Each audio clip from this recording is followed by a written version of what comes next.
हो तो बच्चे की कस्टडी किसको मिलेगी? Evaluated subject at the Bank of America number 81 Mill. बच्चे की कस्टडी तय करते समय अदालत मुख्य रूप से बच्चे के हित को प्राथमिकता देती है।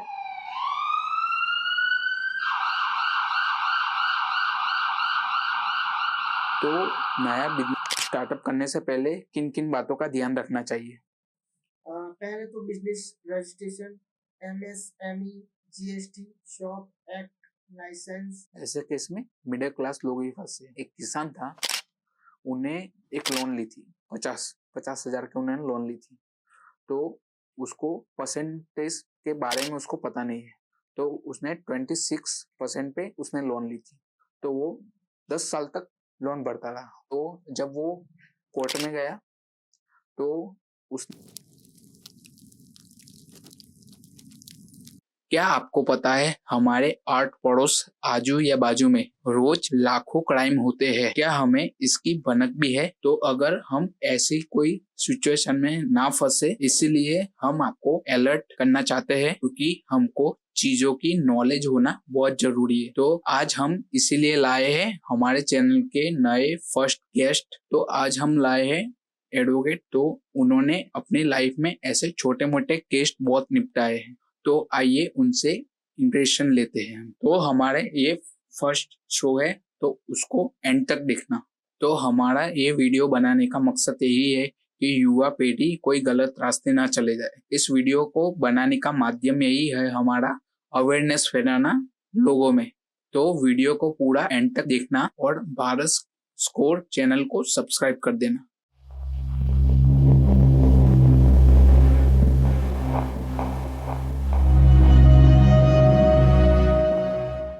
अगर डिवोर्स हो तो बच्चे की कस्टडी किसको मिलेगी? बच्चे की कस्टडी तय करते समय अदालत मुख्य रूप से बच्चे के हित को प्राथमिकता देती है। मान लो कि माँ को कस्टडी अगर मान लो कि बच्चा छोटा है, 5 साल से कम है उसकी उम्र, तो आमतौर पर अदालत माँ को प्राथमिकता देती है। पिता को कस्टडी कब मिलती है? अगर माँ बच्चे की देखभाल करने में असमर्थ है, मानसिक या आर्थिक रूप से अस्थिर है, या उसके खिलाफ कोई गंभीर आरोप है, तो अदालत पिता को कस्टडी दे सकती है। अच्छा। कभी कभार संयुक्त कस्टडी भी मिल सकती है। कुछ मामलों में दोनों माता पिता के पास आंशिक समय के लिए बच्चे की जिम्मेदारी होती है। I got it. दूसरे क्वेश्चन पे आते हैं। अगर मान लो हमने एक नया मोबाइल लिया, तो उसमें टेक्निकल इश्यू आ गया, तो दुकानदार के पास जाए या सर्विस सेंटर जाए? अगर मान लो कि 7 दिन के अंदर समस्या आती है और बिल है, तो पहले दुकान से बदलवाने की कोशिश करें। अगर वारंटी है तो सीधे अधिकृत सर्विस सेंटर जो होता है उसमें जाए, या तो फिर आप उपभोक्ता अधिकार के अनुसार खराब माल मिलने पर कंज्यूमर प्रोटेक्शन एक्ट के तहत आप शिकायत कर सकते हैं, और उसमें आपको रिफंड भी मिल सकता है। दोस्त है, तो उसने लव मैरिज की है, तो वो लव मैरिज करके भाग गया है। मेरा दोस्त लव मैरिज करके भाग गया है। अब वो मेंटली प्रिपेयर नहीं है, तो अब वो घर वापस आना चाहता है। तो उस स्टेज में क्या करें? पहले तो आप एक अच्छे वकील की सलाह लें। अगर FIR दर्ज है, जैसे अपहरण या अन्य धाराओं में, तो आप कोर्ट में एंटीसिपेटरी बेल या रेगुलर बेल के लिए आवेदन कर सकते हैं। अगर दोनों वयस्क है और आप सहमति से शादी की है, और तो पुलिस को शादी का प्रमाण और उम्र का सबूत दे, जिसमें मामला खत्म हो सकता है। ओके। अगर मान लो हमने एक नया बिजनेस स्टार्टअप किया है, तो नया बिजनेस स्टार्टअप करने से पहले किन किन बातों का ध्यान रखना चाहिए? पहले तो business registration, MSME, GST, shop act, license, फिर ट्रेडमार्क, ब्रांड का नाम की सुरक्षा, कर, इनकम टैक्स, जीएसटी के नियम, पार्टनरशिप हो तो एग्रीमेंट, रजिस्टर्ड एग्रीमेंट, स्थानीय नियम, मान लो कि नगर पालिका या पंचायत की परमिशन। हमारे पुश्तों की जमीन है, उसमें से 4 हिस्सेदार है, उसमें से 2 को बेचनी है और 2 पार्टी को नहीं बेची, उस केस में हम क्या करें? उस स्थिति में हम सहमालिक के बिना सहमति पूरी जमीन बेच नहीं सकते और अपना हिस्सा बेच सकते। और सबसे पहले आपसी समझौता करें, समझौता ना हो अगर तो पार्टीशन शूट, विभाजन का केस डालकर हिस्से को अलग कर सकते, कोर्ट फ्रूट। तो हमने एक प्रॉपर्टी खरीदी, तो प्रॉपर्टी खरीदने के बाद हमें ये पता लगता है कि प्रॉपर्टी के कागजात फर्जी है, तो उस केस में क्या करें? आप तो पहले तुरंत पुलिस में एफआईआर करें इस बात की, सेलर पर धोखाधड़ी का केस करें, सिविल कोर्ट में case for cancellation of sale deed और रिफंड क्लेम कर सकते। हम प्रॉपर्टी में इन्वेस्ट करते हैं, तो उसमें जो रेड़ा आता है उसका क्या इम्पोर्टेंस होता है? रेरा सुनिश्चित करता है कि बिल्डर प्रोजेक्ट समय पर और तय स्पेसिफिकेशन अनुसार दे, पहली बात। दूसरी बात यह है प्रोजेक्ट की जानकारी सार्वजनिक होती है, पैसे का दुरुपयोग नहीं किया जा सकता, डिले पर पेनल्टी मिल सकती है और रेरा रजिस्ट्रेशन प्रोजेक्ट में निवेश सुरक्षित रहता है। अगर हमारी प्रॉपर्टी किसी को किराए पे दे, तो किराए पे देने के बाद वो खाली नहीं कर रहा, तो उस केस में हम क्या करें? सबसे पहले उसे हम लीगल नोटिस दे सकते हैं, अगर वह नहीं निकलता तो रेंट कंट्रोल एक्ट या सिविल कोर्ट में बेदखली का केस कर सकते हैं। अगर किराएदार अनुबंध का उल्लंघन कर रहा है तो जल्दी बेदखली का आदेश मिल सकता है। क्या हमें प्रॉपर्टी में इन्वेस्ट करना चाहिए? हाँ, अगर लोकेशन अच्छी हो, उसकी वैल्यू जो जहाँ उसकी वैल्यू अच्छी हो और विकास की संभावना है, कानूनी दस्तावेज साफ है, रेरा या रजिस्ट्रेशन क्लियर है, तो हम कर सकते हैं। अगर प्रॉपर्टी विवादित है, बिल्डर की साख खराब है, कानूनी जांच नहीं हुई है, तो नहीं करना चाहिए। हाल ही में हमारे गुजरात में केस बना है डिजिटल अरेस्ट के बारे में, तो उसके बारे में कुछ? हाँ, हाल ही में गुजरात में एक बहुत बड़ा ठगी का रिकॉर्ड सामने आया है, जिसमें डॉक्टर के पास 19 करोड़ से भी ज्यादा रकम ठगी गई साइबर क्राइम के नाम पर, डिजिटल अरेस्ट के नाम पर। और उसमें 103 दिन तक शायद उनको प्रताड़ित किया गया था। ऐसा आप मान लो कि कोई भी ऐसा कोई कानून या प्रावधान नहीं है डिजिटल अरेस्ट का। ये साइबर क्राइम ठगों द्वारा एक रची हुई साजिश है। आप मान लो कि आपको भी ऐसा कॉल या मैसेज या कोई आपको ऐसा वीडियो कॉल करता है और आपको बोलता है कि आप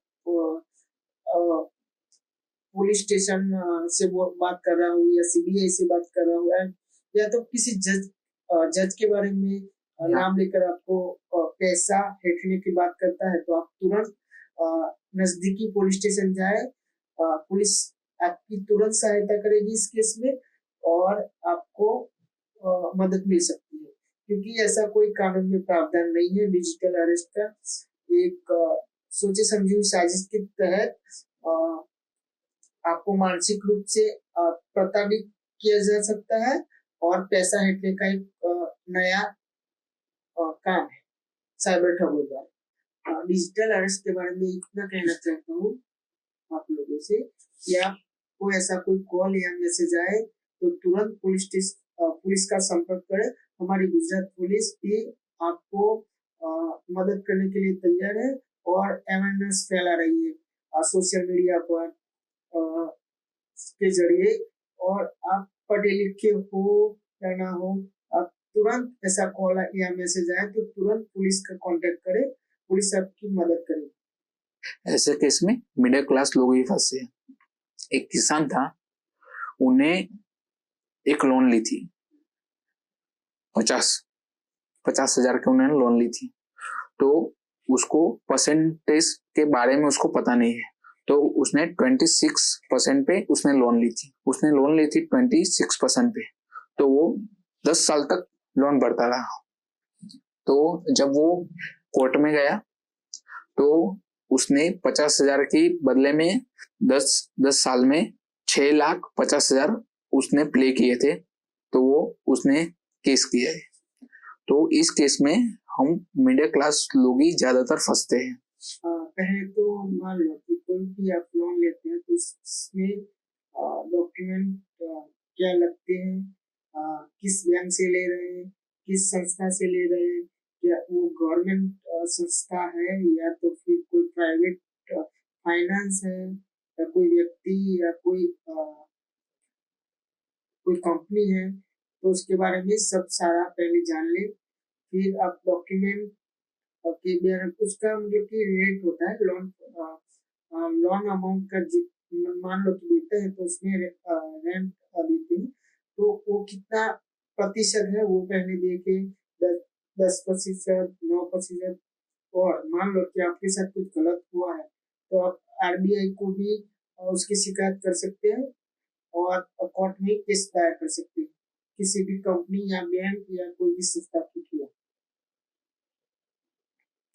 ऐसे केस में मिडिल क्लास ही लोग ज्यादातर फंसते हैं। तो कुछ उनको जानने की जरूरत है, तो इस सब केस में ना फंसे। पहले तो मान लो कि आप जब आपको पैसों की जरूरत है तो गवर्नमेंट और कुछ जो बैंक है फाइनेंस है उससे लोन ले पहले, ना कि आप किसी दूसरी अभी सोशल मीडिया पर एप्स सब लोन दे रहे हैं, वैसे में ना पड़े, आपको बैंक का संपर्क करें और बैंक से लोन ले सकते हैं। I got it.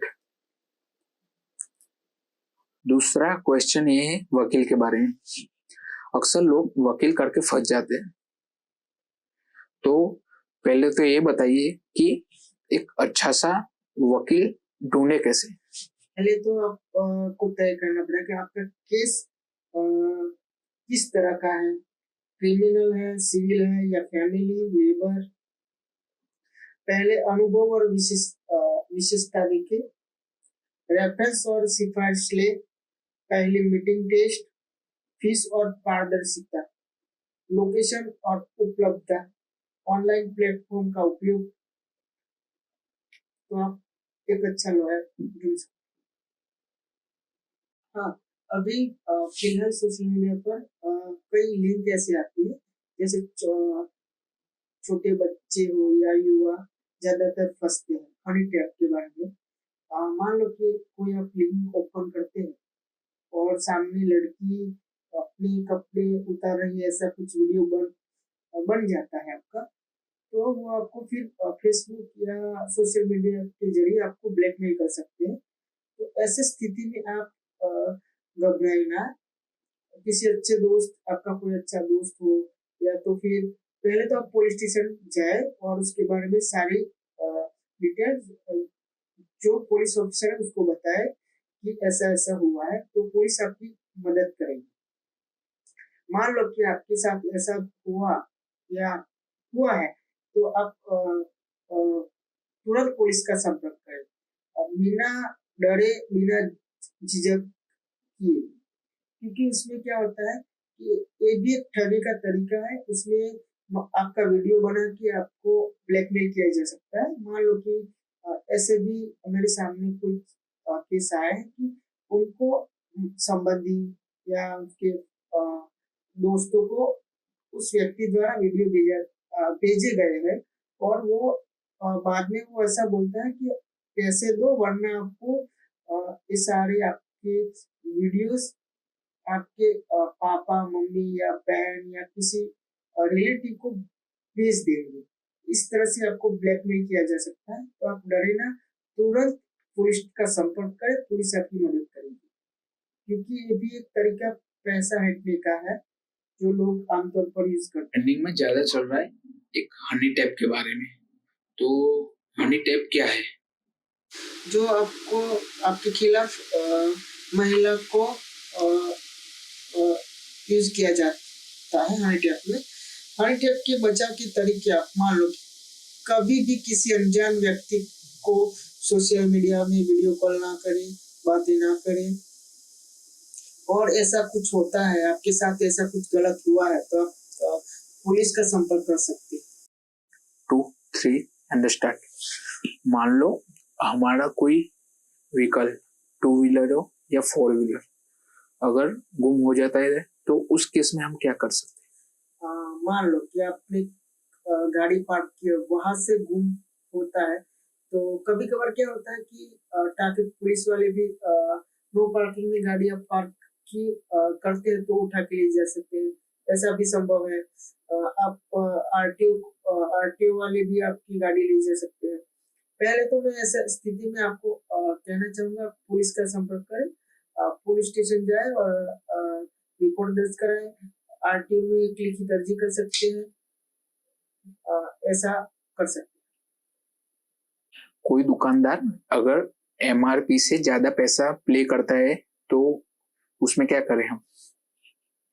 सबसे पहले तो सबूत रखें, बिल रसीद जरूर ले, प्रोडक्ट की पैकेजिंग एमआरपी का साफ फोटो ले, दुकान वाले से वहीं पर बात कर सकते हैं, स्पष्टीकरण से कर सकते हैं, और तब भी ना माने तब कानूनी आधार ले सकते हैं। कंज्यूमर प्रोटेक्शन एक्ट के तहत उसके खिलाफ शिकायत दर्ज करा सकते हैं। शिकायत कहाँ करें? मान लो कि नेशनल कंज्यूमर हेल्पलाइन या स्टेट कंज्यूमर हेल्पलाइन, वहां पर भी आप कॉल से भी बात कर सकते हैं, या तो लिखित में भी शिकायत कर सकते हैं, या तो फिर आप कंज्यूमर कोर्ट में जा सकते हैं उसके खिलाफ।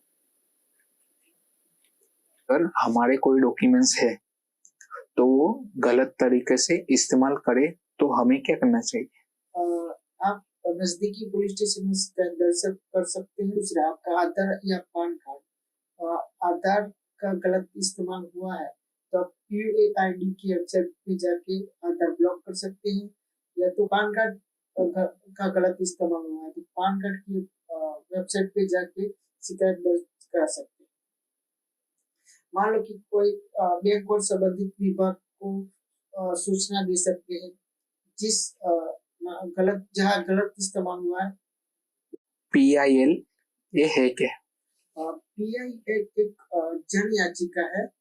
PIL का उद्देश्य आम जनता के अधिकारों की रक्षा करना, सरकार या प्रशासन को अपने कर्तव्य का पालन करने के लिए बाध्य करना, समाज में अन्य भ्रष्टाचार, प्रदूषण, शोषण जैसी समस्याओं को दूर करना। PIL कहाँ दाखिल कर सकते हैं? हाई कोर्ट राज्य स्तर के मुद्दों के लिए, सुप्रीम कोर्ट राष्ट्रीय महत्व या पूरे देश को प्रभावित करने वाले मुद्दों के लिए। PIL में जरूरी बातें क्या होनी चाहिए? मामला जनता के हित का होना चाहिए, सिर्फ निजी हित का नहीं। याचिका लिखित रूप में कानूनी भाषा में तैयार करनी होती है। जरूरी सबूत, फोटो, रिपोर्ट, अखबार की कटिंग आदि साथ लगाई जा सकती है। वीडियो को पूरा देखने के लिए धन्यवाद। अगर आप चाहते हैं कि इसी तरह हम बेहतर पॉडकास्ट बनाते रहे तो चाहिए हमारे चैनल को सब्सक्राइब कीजिए, और आप चाहते हैं उनको हम बुलाएंगे। तब तक के लिए चैनल पे बने रहे। नीचे कमेंट कीजिए कि नेक्स्ट कौन से गेस्ट आएंगे हमारे इधर।